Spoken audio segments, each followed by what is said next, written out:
He chose this moment to speak, and what pushed him to confirm what many had only guessed about his troubled partnership with Roger Waters?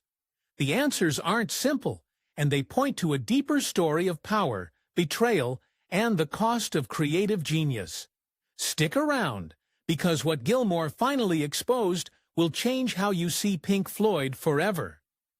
The roots of a rock legend. David Gilmour was born in Cambridge, England, into a household that valued knowledge above all else. His father, Douglas, was a respected zoologist at the University of Cambridge, and his mother, Sylvia, worked as a teacher and film editor.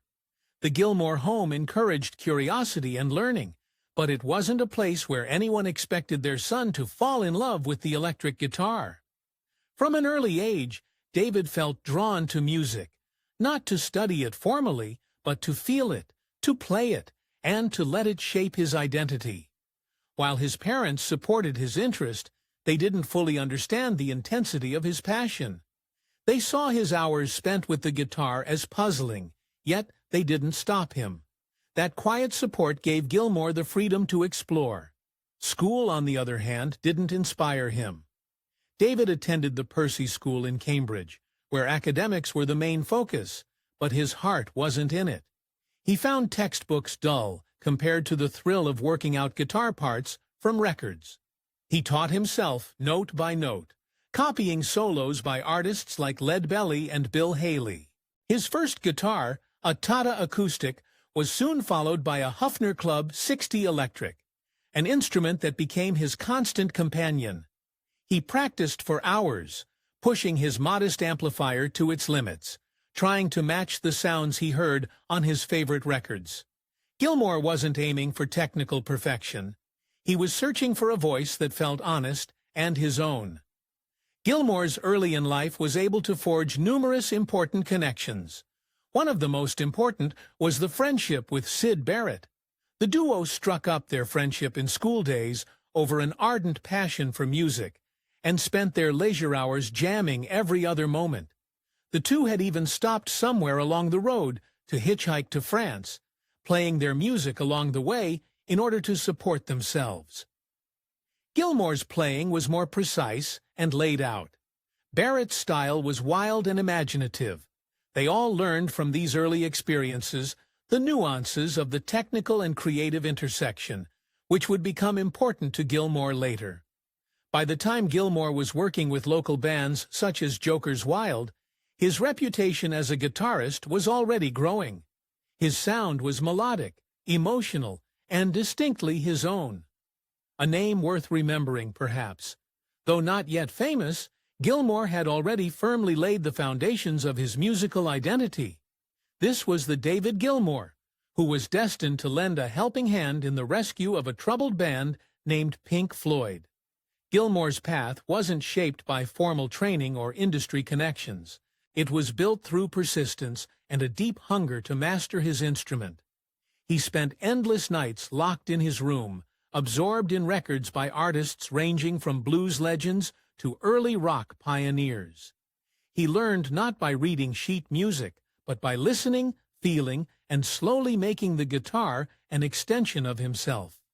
Those years of self-teaching gave him not just technical ability, but a sensitivity to tone and mood that would later define his sound.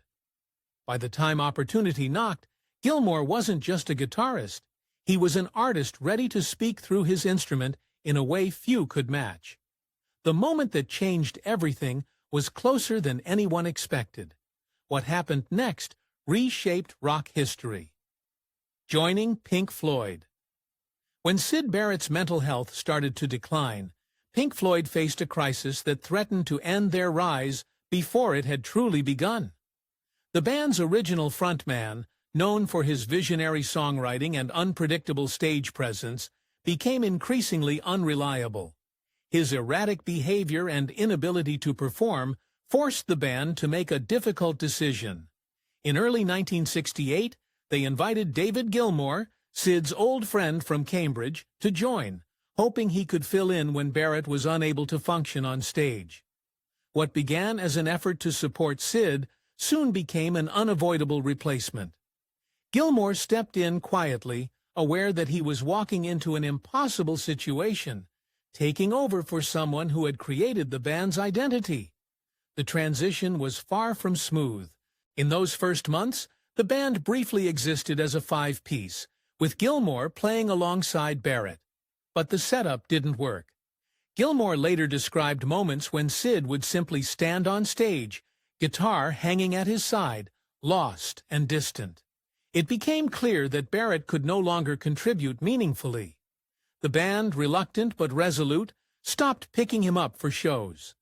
Gilmour, now the lead guitarist, had to navigate the tension of replacing a beloved figure while finding his own place in a group that was still defining its future. He admitted feeling out of his depth at times, even playing with his back to the audience as he adjusted to the spotlight. The reality of life for them was that survival became concomitant with the beginning of a metamorphosis that emerged to set in motion the next chapter of Pink Floyd.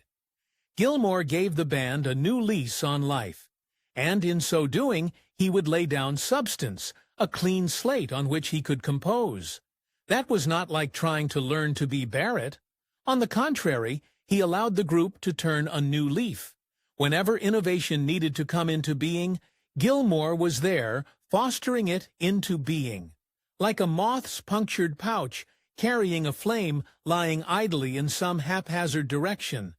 A paradigm emerging, expressing fluidity and atmosphere, which was to become the identity signature of an otherwise raw band in their early days.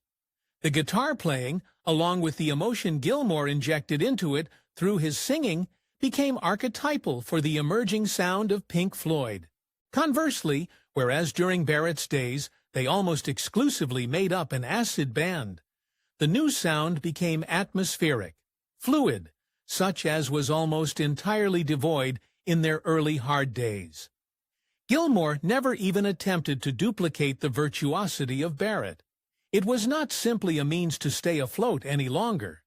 It was an essential beginning to a transformation. The magic of collaboration. Pink Floyd's golden era began with a rare balance of creative forces. With David Gilmour now firmly in place, the band entered a phase where collaboration was at its peak. The making of The Dark Side of the Moon was a true team effort. Roger Waters crafted lyrics exploring time, madness, and mortality, while Gilmour's guitar work and vocals gave the album its emotional depth. The iconic solo on Time and the layered textures of Breathe showed how Gilmour's melodic instincts shaped the sound. The entire band contributed ideas, but it was the seamless blend of Waters' concepts and Gilmour's musicality that helped create a record that spoke to millions. The success of The Dark Side of the Moon changed everything. The album stayed on the charts for years and turned Pink Floyd into a global phenomenon. Gilmour's role became even more vital as the band navigated this new level of fame. His guitar became the band's voice in many ways, expressive and haunting, yet precise. On Wish You Were Here, Gilmour's opening notes on Shine on You Crazy Diamond set the tone for an album that was both a tribute and a statement. His playing captured the sense of loss the band felt over Syd Barrett, and reflected the pressures they were facing as artists in the spotlight. Certainly, cracks began to show beneath the surface of the band, despite its external success. The quick silver spirit that has made these albums possible was slowly moving out to tension. Waters' ideas began to dominate the process, and the balance that had made their work so powerful became harder to maintain. During this golden period, however, the results really did speak for themselves. They were evidence of the possibilities opened up by bringing together Gilmour's melodic strengths and Waters' themes in albums such as The Dark Side of the Moon and Wish You Were Here. Beyond the sum of its parts, a sound that was to define a generation. It should have been worth asking whether that creative balance could have lasted, or was it always going to draw them apart with differing visions? The band was far ahead of most during this time, both as far as artistic achievements and ticket sales. But the seeds of these conflicts had long begun sprouting. Just the same, this period stands as testimony to what Gilmour and Waters could do together.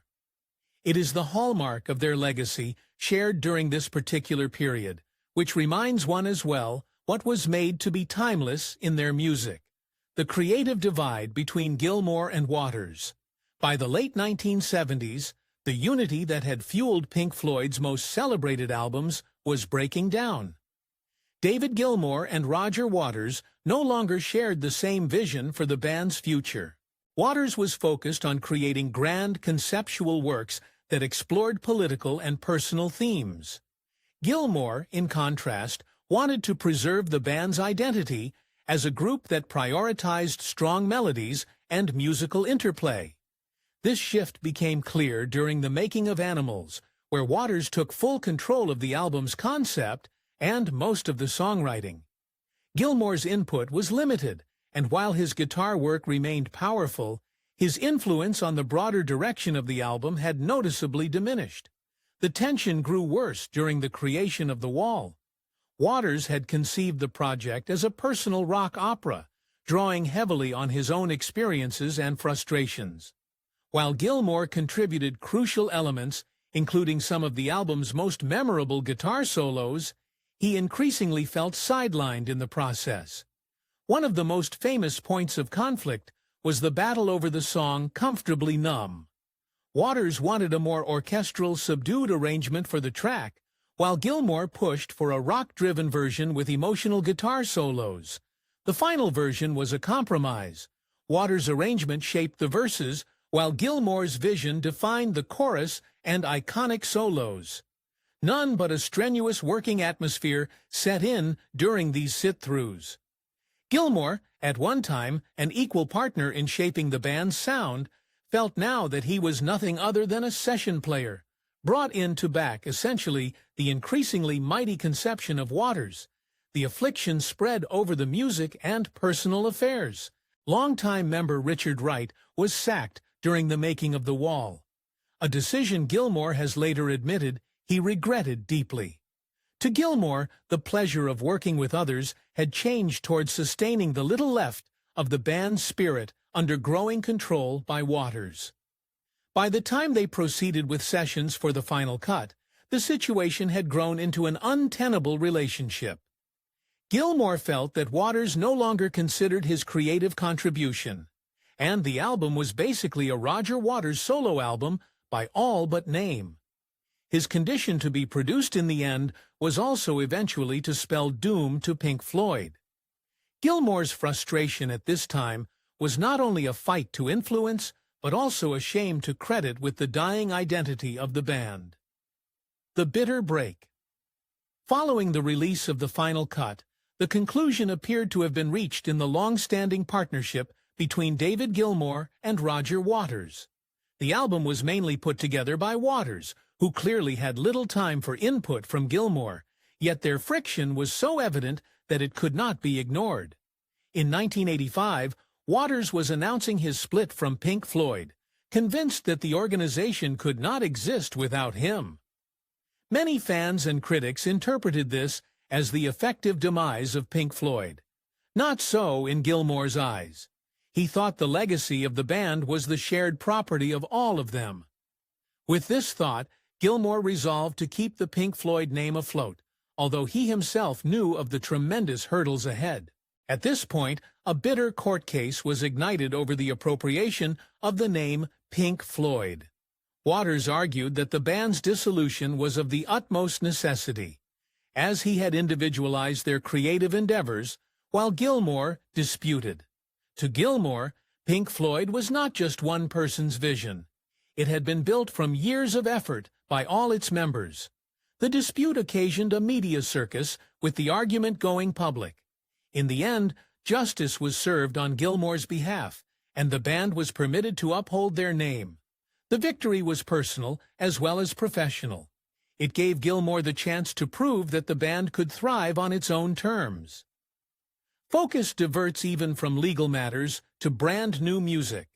That was what it bore, a momentary lapse of reason, born in 1987 as a new dawn for Pink Floyd, an album whose tone quite differs from those earlier works of the band, but is still the signature Gilmour guitar sound and atmospheric production.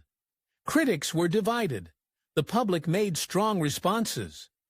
The success of the album quelled the naysayers and proved that the band could move forward without Waters. Learning to Fly became a great hit, and the supporting tour was one of the biggest and most ambitious tours of the decade. For Gilmour, more than an album, it was an example that Pink Floyd could come out stronger after a change. The real success of the album, however, is not in dollars, but in how it redefined the band's identity.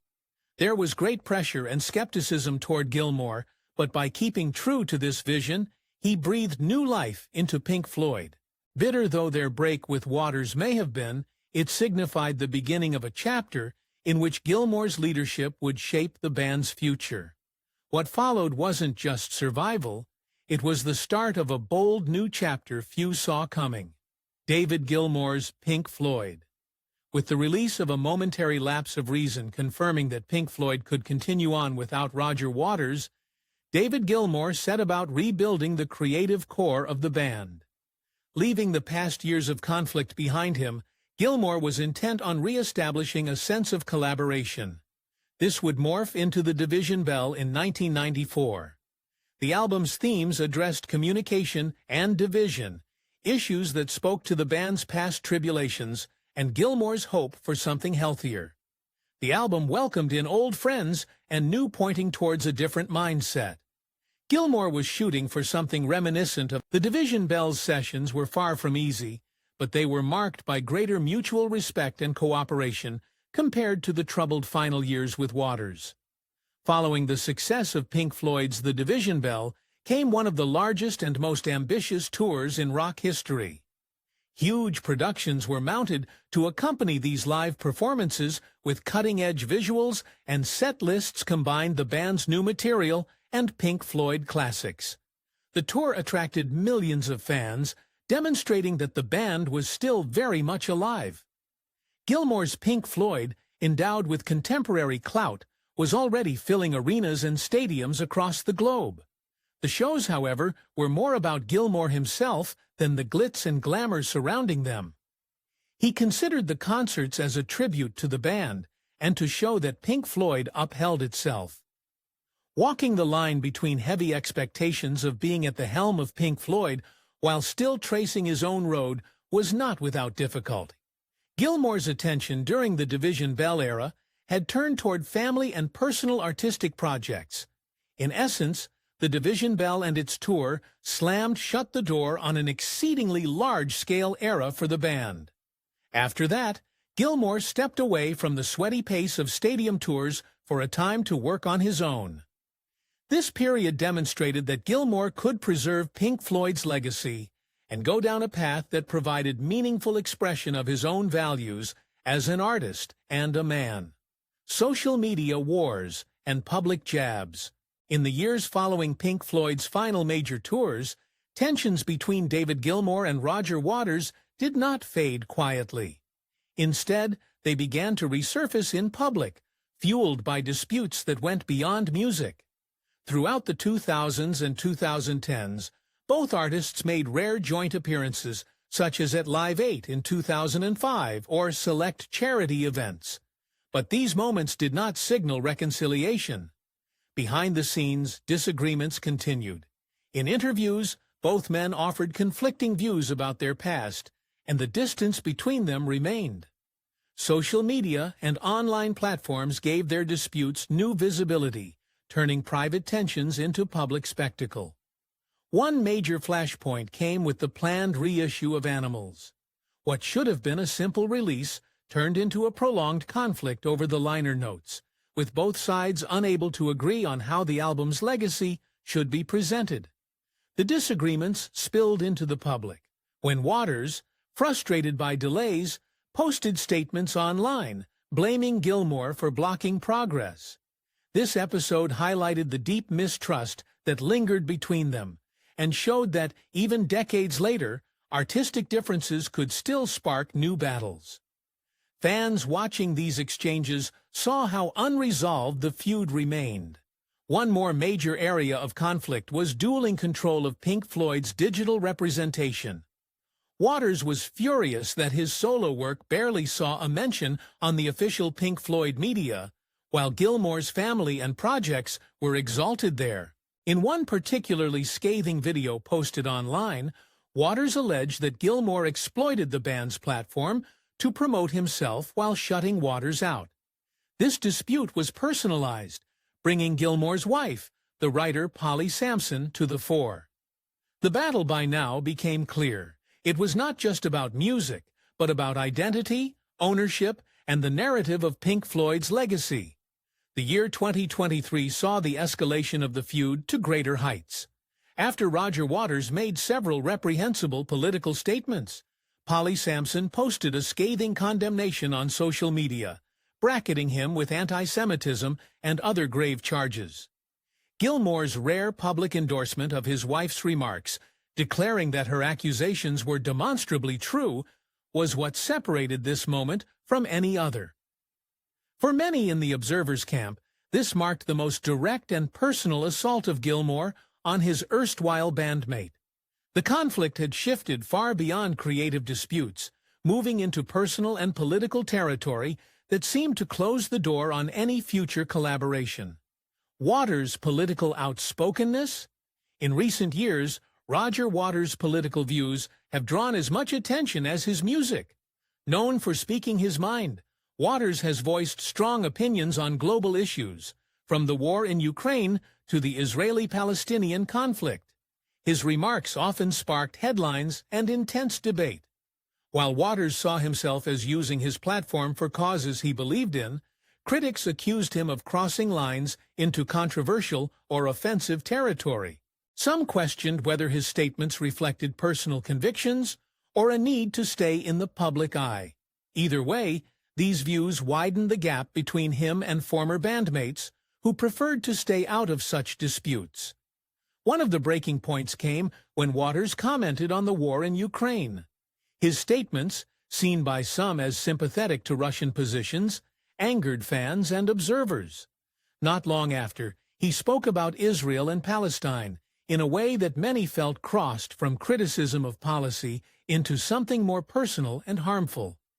The backlash was swift, but the most striking response came not from the public, but from inside the Pink Floyd circle.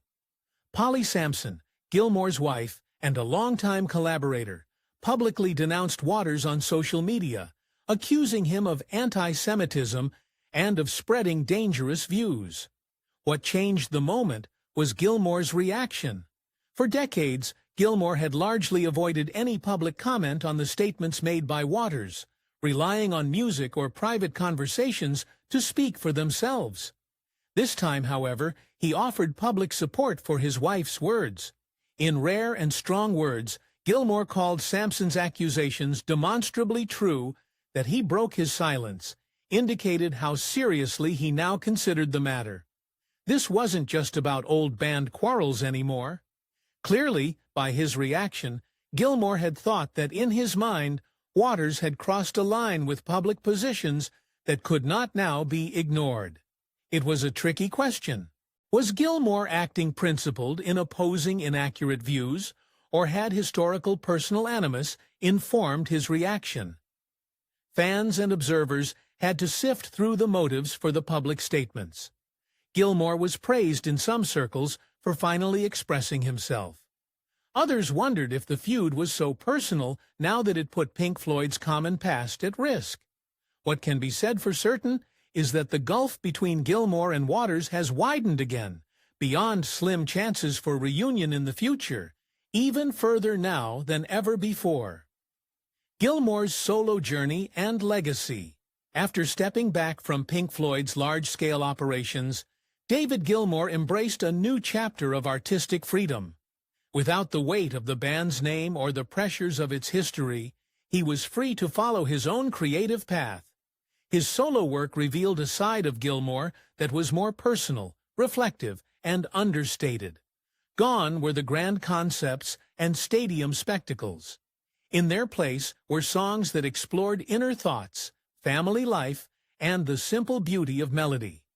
Gilmour's decision to focus on solo projects allowed him to make music on his own terms, far removed from the battles that had defined much of his career in Pink Floyd.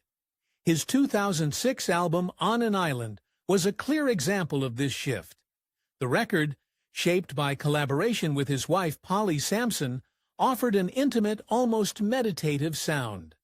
The lyrics touched on themes of love, aging, and the search for peace. Fans found the album deeply personal, and it received praise for its warmth and honesty. Nearly a decade later, Rattle That Lock continued in this vein. Inspired in part by travels and small moments of daily life, it reflected Gilmour's contentment with where he was both musically and personally. These works showed a man who no longer sought massive success, but rather artistic satisfaction. He was again performing at a small venue for part of his individual solo journey. After performing in stadiums for decades, Gilmour preferred theater and opera houses as venues appropriate to the tone of new music. These concerts provided an intimate experience of his guitar, associated with Gilmour's voice for special audiences. The minimalist settings meant that visuals and effects would not occupy the foreground. For Gilmour, this was reconnecting with the audience more according to his spirit than an empty spectacle. It suited him at this point in his life, quieter and more self-reflective. Alas, Gilmour resisted the call for Pink Floyd to come back together as a whole original band, however much the fans clamored for it. Although he attended certain one-time charity shows or tribute performances, he did not practice this principle, and made it clear that he preferred quietude and personal welfare more than reopening wounds. For him, the Pink Floyd legacy was something to respect, not a past to get into a state that would flare up earlier tensions. His way showed that when one matures, one does not need the name of an ensemble to make meaningful works, and that sometimes moving ahead would mean knowing when to let go. Just when it seemed the story had found peace, Gilmour's final word left no doubt where he stood. Why Gilmour finally broke his silence. For decades, David Gilmour stayed largely silent about the deeper reasons behind the collapse of his partnership with Roger Waters. While interviews touched on creative differences and past tensions, Gilmour avoided public confrontations or detailed accusations. But as the years went on, and as Waters' statements, both about politics and the band's history, grew louder, Gilmour's patience seemed to wear thin. By the time the public spat of 2023 unfolded, it felt like the end of a long build-up. Gilmour's decision to openly back his wife, Polly Samson's criticisms of Waters, marked the moment he chose to speak plainly after decades of restraint. Gilmour's public support for Samson's harsh statements wasn't just a reaction to recent comments. It reflected something deeper, a desire to set the record straight after years of seeing the band's story shaped by Waters' version of events. Gilmour had often let the music and his quiet professionalism define his side of the legacy. But as old disputes were revived on social media and in interviews, and as Waters' political positions drew controversy, Gilmour appeared to conclude that silence was no longer enough. His rare direct remarks seemed aimed at defending not just himself, but the values he felt Pink Floyd's name should stand for. Many have wondered what such a move could mean for a future arrangement such as Pink Floyd. Really, the odds of a full reunion had been slim for a long time. But Gilmour's public separation from diplomacy seemed to slam the door for good. If charity shows or once-off tributes had offered glimmers of hope, the turn from quiet distance to pointed words surely erased that hope. The question turned from whether the band could reunite towards how their separate paths would alter their common legacy and how the fans would remember it. Gilmour's moment to speak out thus came with a cost. Now, the public agony of their long-standing confrontation precluded any possible reconciliation. Yet for Gilmour, perhaps the value was worth it. Once he found the courage to speak in plain terms, He drew a line under the long-standing dissonance and spelled out where he stood. This final word did not merely serve the detention of old scores. It was about preserving what Pink Floyd had stood for in the decades past, and about choosing clarity over ongoing low-grade tension. In doing so, he accepted that peace might never come, but at least the silence was broken. And for a band built on sonic brilliance, perhaps breaking the silence was its own kind of resolution. Thanks for watching. If you enjoyed this deep dive, hit that like button, drop a comment with your thoughts on the Gilmour-Waters feud, and subscribe for more untold stories from rock history. And don't forget, check out the next video on your screen now for more behind-the-scenes moments you won't want to miss.